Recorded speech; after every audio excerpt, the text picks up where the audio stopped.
So, welcome to one of my first episodes, and I wanted to talk about lore and things of that nature.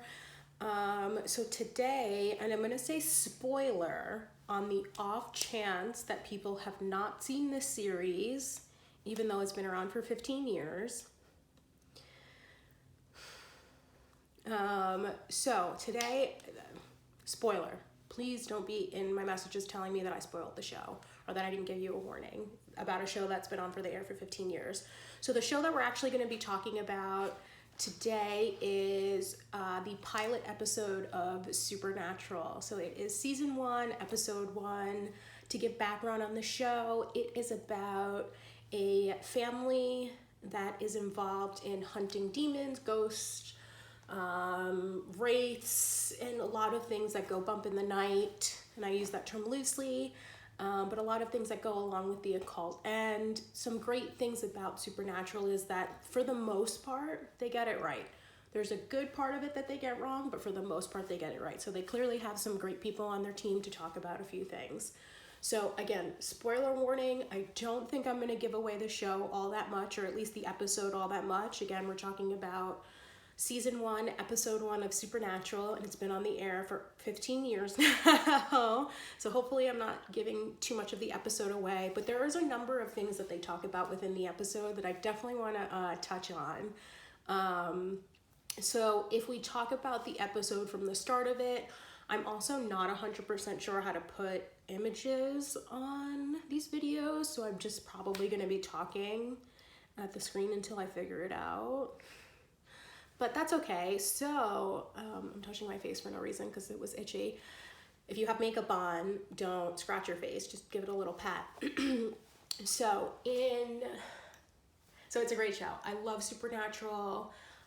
Before anybody feels the need to message me saying that Supernatural was a trash show after season 5, that season 8 was terrible, that the show was horrible, I don't know why I'm talking about it, before you even think about telling me these messages, just know that you are completely within your right to have your own opinion on the show. It is a fictional show.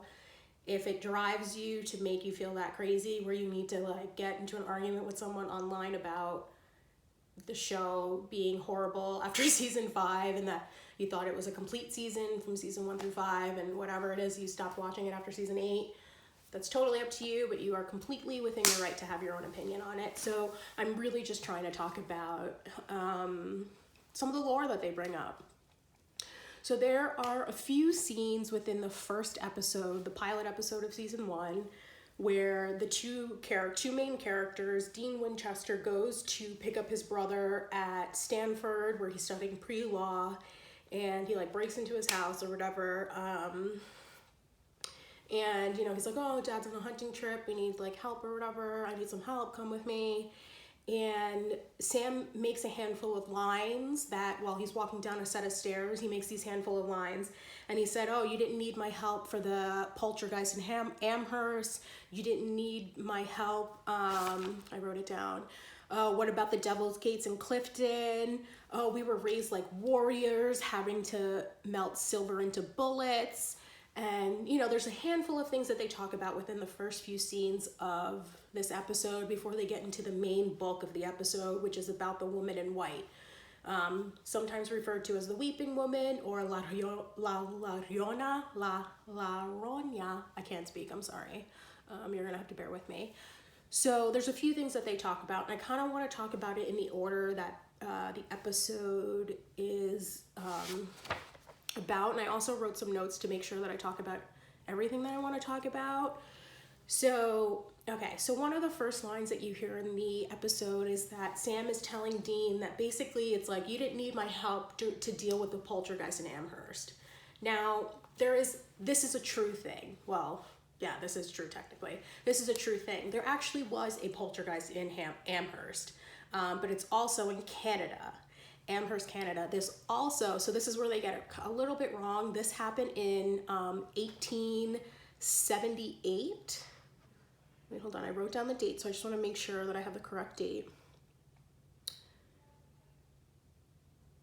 So this happened actually in 1878. So it would have been impossible for John Winchester, who's the father, and Dean Winchester to be involved in this because of the time period that this happened.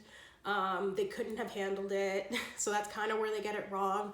Fun fact, but this is an actual thing that's within, it's actually one of the most famous cases of poltergeist activity within Canada, within Nova Scotia technically. So it's about a woman named Esther Cox. She was 19 years old, and I'll definitely talk about what's the difference between a poltergeist and an angry spirit.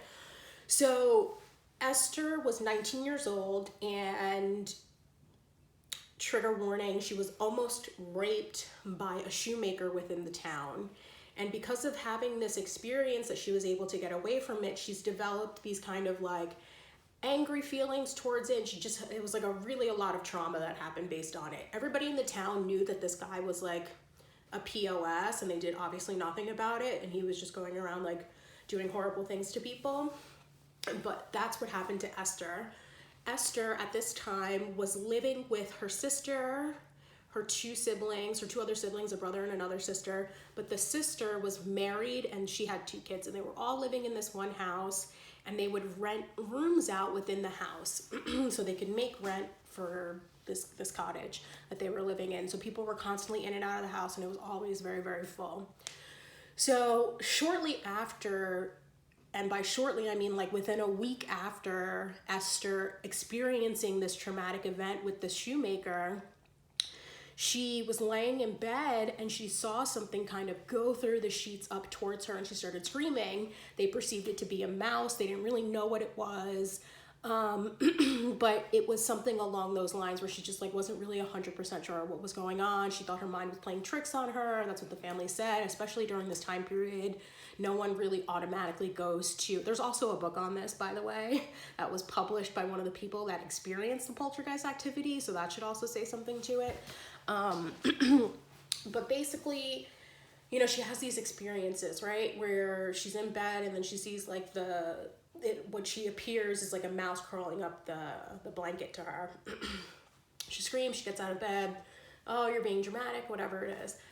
Then the next day, she is in bed and one of the sisters is sleeping with her because of the experience that she had the night before. And the sister sees that Esther wakes up and she's like covered in like red hives. She's like hyperventilating. She says that she can't breathe. She's having really, really bad, like what appears to be an allergic reaction.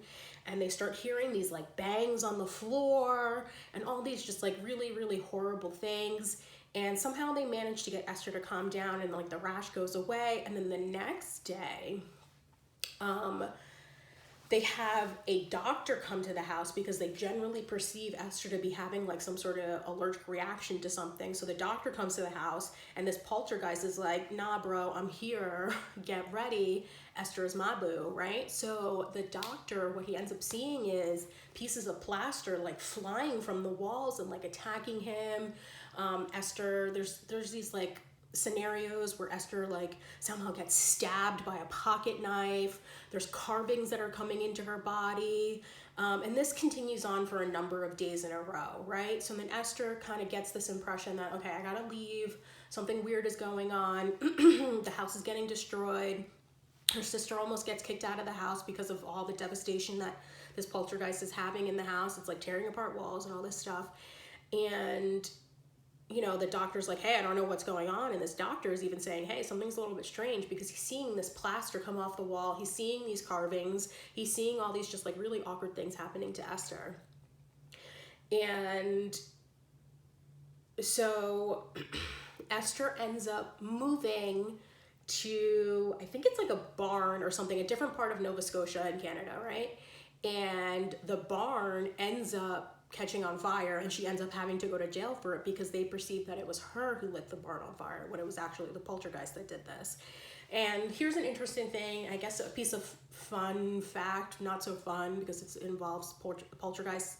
Poltergeists are generally spirits that are very violent in nature, and they're very different by comparison to evil ghost, in the sense that they feed off of bad energy that the person is already having.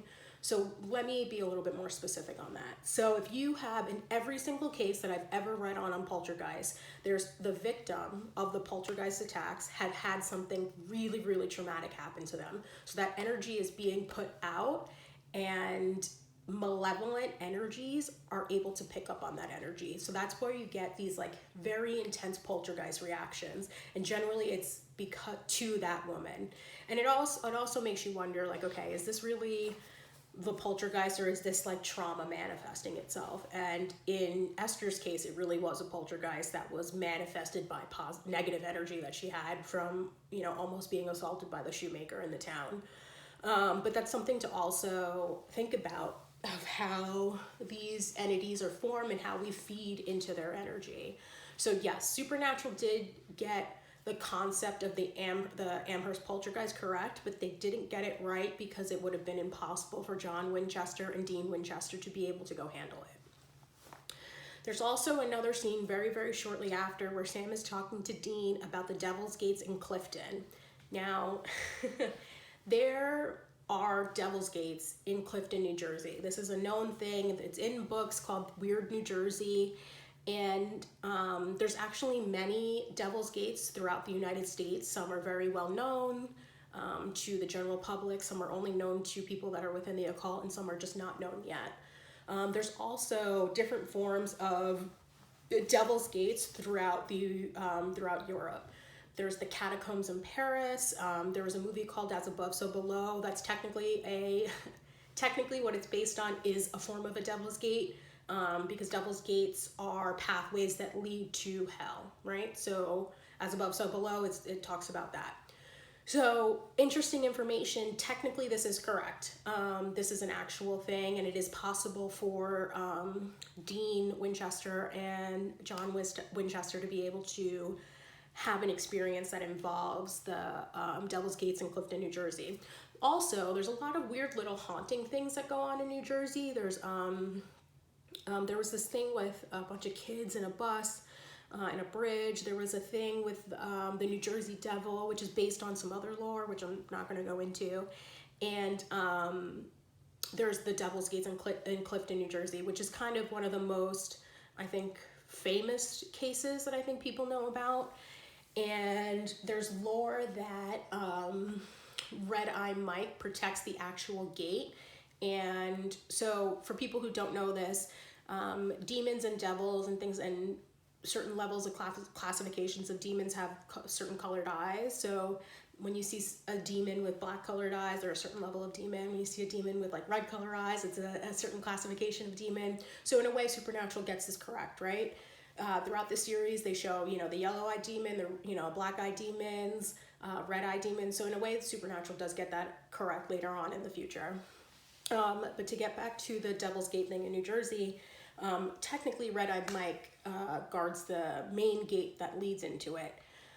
Part of these Devil Gates, so originally the Devil's Gates in New Jersey were created as a drainage type sewer where all the excess water from the surrounding areas would go into it. And I think there's like a river that actually goes into it.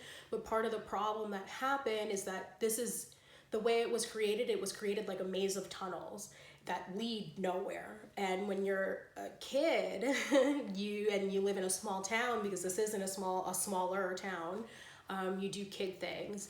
And if you look at some of these images that are on the outside of one of the main gates that you can go, not the gates, but one of the main kind of tunnels that you would go through to get to whatever gate you want to get to. And there's multiple gates and stuff like that. We don't have to go too far into it. But there's, to get to one of the gates, it's kind of like a square archway. And once you start walking into it, you're completely enveloped in black. You can't see in front of you, and you can't see behind you or to the sides of you. You're completely surrounded by black. And even if you have like a light on, there's a lot of lore into which that expresses that the light doesn't work, or that, you know, you're completely enveloped in darkness. Also, another piece of information that's important to know about this is that there are train tracks in that area. So when you're in the tunnel, it almost sounds like you're feeling vibration in it. And I completely believe in the occult stuff.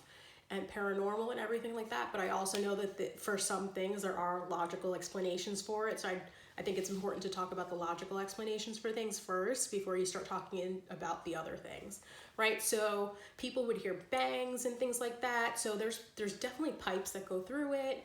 And so you're hearing these residual bangs, and when you're a kid and you're screwing around with your other friends and you're in pitch blackness, you automatically think that something bad is happening. Now, I'm not saying that there isn't something bad happening, because there very much is, but it exists.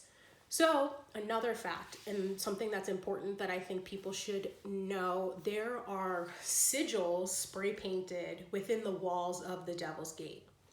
Now, if you don't know what a sigil is, it is a form of magic that helps bring concentration to a certain way. So you can create your own sigils. I'm happy to talk about that in some way, but there are sigils spray painted on the walls. And part of sigils, whereas if you focus on it for an extended period of time, it heightens magic. So if you are looking at a sigil that's spray painted on a wall, and you're in an area that's completely closed off, right? And you start thinking that things are going bump in the night, things will go bump in the night, because you're already looking at something that's magnifying it. So that's kind of part of the reason why the Devil's Gates in Clifton, New Jersey are such a thing. Sorry if my hair looks like a mess, but I also don't care.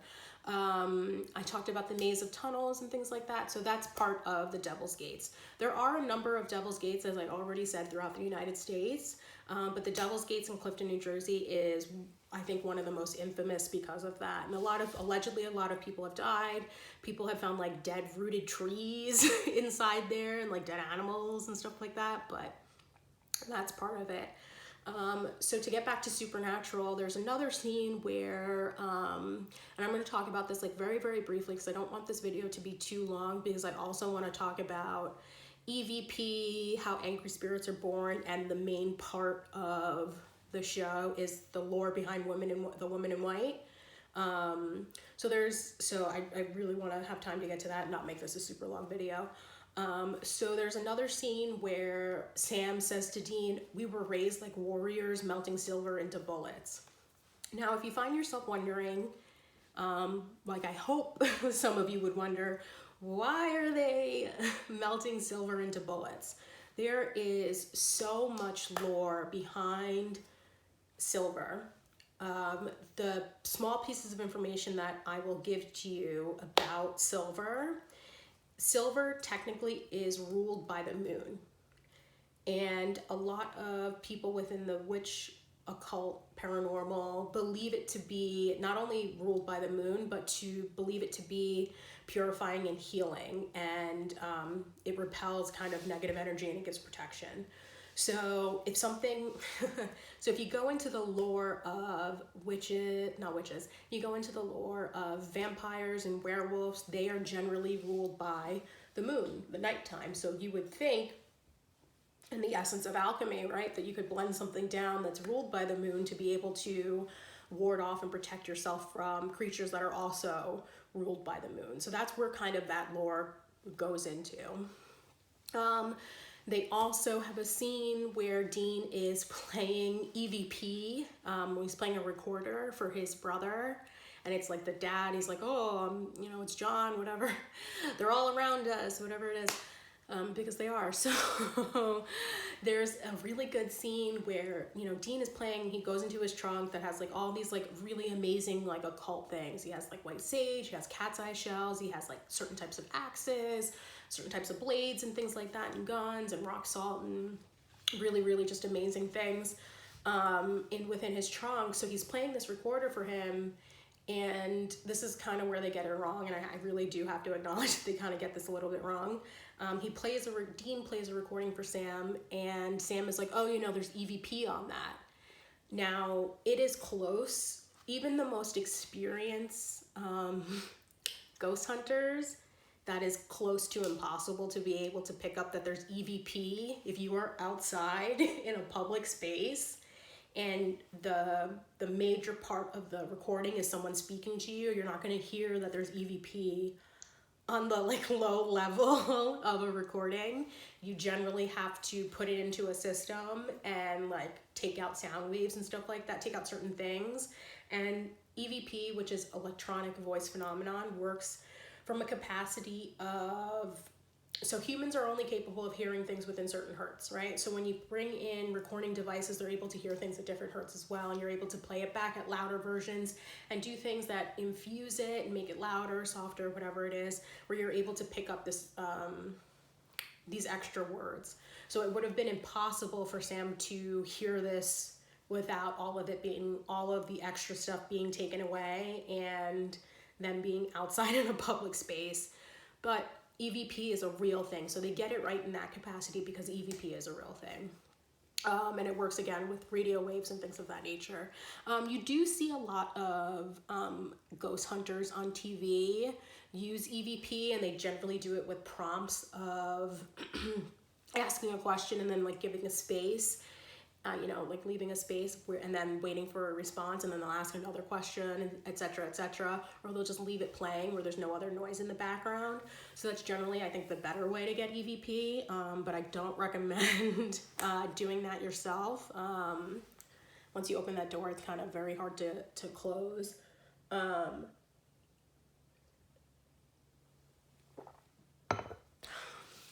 There's also another scene, and I very lightly touched on this, where I talked about the poltergeist from Amherst and how poltergeists are created. So I can't remember which one of the brothers said this, but I think it was Sam, because he's technically supposed to be the smarter one, even though I'm not gonna get into the politics of which one is the smart one and which one's the hot one, because we all know which one's the smart one and which one's the hot one. Both of them are smart and hot, and we shouldn't be degrading men the same way men sometimes degrade us. So Sam, I think, is the one who makes the comment about angry spirits being born of violent deaths. This is partially correct. So yes, angry spirits can be born from violent deaths. Angry spirits can also be born from being outside of their bodies for too long. So it's partially correct. The more violent the death, the longer the spirit kind of stays around. The more violent the death, or the incidents that kind of surround it, the more aggressive the spirit can be. Also, angry spirits can be formed over time. And what I specifically mean by that is, if you think about it from a capacity of a spirit being outside of a body, right? They're not in their body, and only certain people can hear them, which is not a lot of people, but people can hear them. Certain people can hear them. So you would imagine that because you're a spirit and you're trying to communicate with people and no one can hear you, become agitated and more angry. And the more time that you spend not moving on, not going into a new body, whatever it is, the more aggressive you become as a spirit. So violent deaths and an extended period of time without a body create angry spirits. And angry spirits can become poltergeists if given the energy from the victim.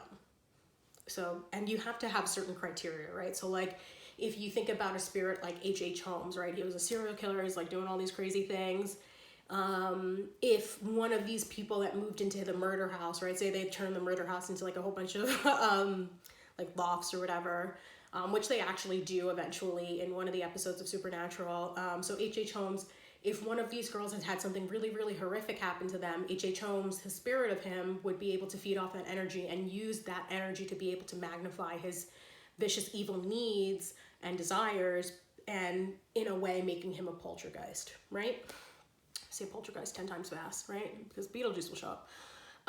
But, so that's kind of like little pieces of the show. They also, before I start talking about the woman in white, which is the actual crux of the episode, there's other things that they talk about, and there's other things that happen within the episode.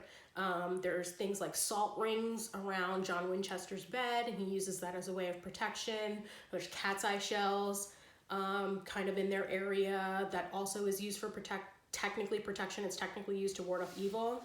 So in theory, it's technically for protection. They talk a little bit about iron and the uses of iron when it comes to not only for protection, but nailing down spirits. And they also very, very briefly show an image about some of the research that John Winchester had been doing on the Bell Witch. I'm not going to get into the Bell Witch because that can just be one whole episode in and of itself. But it's really interesting stuff that you get to see kind of where the way John Winchester's mind works of the occult and things like that. So the crux of the episode is really about the woman in white.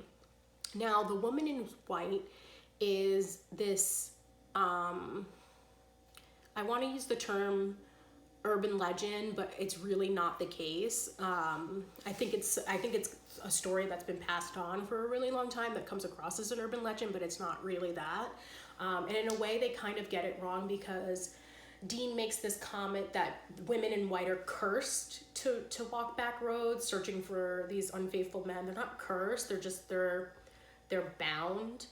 They're bound by the horrificness of their death, and they're not able to move on. A lot of times these women that are technically considered, so let me backtrack. So a lot of these women that are women in white, or La Llorona, definitely pronouncing that wrong, the weeping woman, a lot of these stories generally have to do with a woman being married and her partner cheating on her. Her husband like really, really badly cheating on her, and then like she goes crazy and like kills herself. Sometimes you hear the story that she goes crazy and like kills her kids, and then she realizes that she killed her kids, and she ends up killing herself, like jumping off a bridge or like drowning herself or whatever it is. And that's what causes her to, and also, okay, so let me backtrack. They're not cursed to walk the back roads. That's where they're bound. So their bodies are bound in the areas of where their body is or where they died. So you can have things like echoes, where you can bring a body or a spirit to a different location, but then they turn into an echo where they're constantly repeating how they died. And generally it's a very horrific way. And so part of the lore with the woman in white is that her partner cheated on her, she goes crazy and kills her kids, and then kills herself or just kills herself, right? And then she's walking these back roads because that's where she's trapped. That's where her spirit is trapped. She can't move on. She can't move on because of the grief and the pain that she's felt within it. So that sometimes is what anchors spirits into certain areas, their bodies and where they died. So that's really the woman in white kind of in a nutshell. They get almost all of it correct when they talk about the lore of women in white. The only thing that's like a little bit off is that like she obviously can't drive the car. Spirits and ghosts can affect electronics, but the ability of physically driving a car is, I've never come across a story where spirits are able to drive cars. If you have, let me know. But you know, it's not something that generally exists. But they do have the ability to short circuit things, to take the energy out of things, but to put the amount of energy that it would take a spirit, especially one that dies in that manner, to manifest a car to move, would weaken them to a point where they wouldn't have the ability to do what the haunting that they want to do, right? So that's something to think about. So that's why you generally find spirits and ghosts throwing small objects or like scratching you up, because the amount of energy that takes is completely different than, and then you'll find that these things, you know, your electronics will short circuit because of that. They're taking the power from it. So you very rarely find a spirit driving a car. So that's kind of where they get it wrong. So those are a few things that I really wanted to talk about with Supernatural.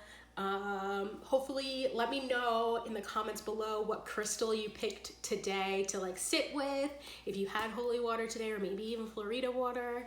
So let me know down below if I touched on some of the stuff that you wanted me to talk about within the first episode of Supernatural. I'm planning on hopefully maybe putting out one episode a week, or one video a week about my favorite shows, because this is a great way for me to watch TV and movies and things like that. And there's so many shows and movies that are out there that have the occult, so I definitely have a lot to look at. So leave your comments below about what crystal you use and what episode you would like, or what show or movie you would like me to talk about. If there's anything within the first episode of Supernatural that you wished I would have talked about, let me know, and I will see you guys later.